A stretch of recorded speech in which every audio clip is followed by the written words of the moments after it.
मित्रांनो, या घडीची सर्वात मोठी बातमी समोर येते थेट महाराष्ट्राच्या विधिमंडळातून, थेट नागपूरवरून। शिंदेगडाचे आमदार आणि शिंदेगडाचे पक्षप्रतोद भरत शेठ गोगावले यांना सर्वात मोठा धक्का। राहुल नार्वेकरांनी दिलाय सर्वात मोठा धक्का। शिवसेना ठाकरेंचे वकील अतिशय प्रचंड संतापले आणि भरत शेठ गोगावलेवरती केले सर्वात मोठे आरोप।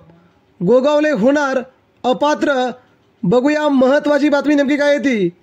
भरत शेठ गोगावले प्रतोदपद निवडीवेळी त्यांना कोणत्याही राजकीय पक्षाचा पाठिंबा नाही आणि जर एखाद्या पक्षाचा पक्षप्रतोद जर निवडायचा असेल तर त्यांना प्रथमतः राजकीय पक्ष अस्तित्वात असणं आवश्यक असते।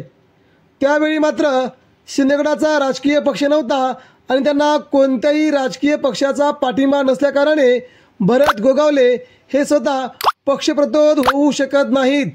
याचमुळे भरत गोगावलेंची नियुक्ती अवैध ठरणार असल्याचंही सध्या बोललं जाते। यामुळे भरत गोगावले जर अवैध झाले तर मात्र शिंदेगडाच्या अडचणीत सर्वात मोठी वाढ होऊन संपूर्ण शिंदेगड अपात्र होऊ शकतो, असं शिवसेनेचे वकील कामत यांनी म्हटले। गोगावलेंना विधिमंडळ पक्षाचाच पाठिंबा दिसतोय, इतर पक्षांचा नाही, असं शिवसेनेने बाजू मांडली। मित्रांनो, आपल्या गावात तर नक्कीच यावरती प्रतिक्रिया द्या। धन्यवाद।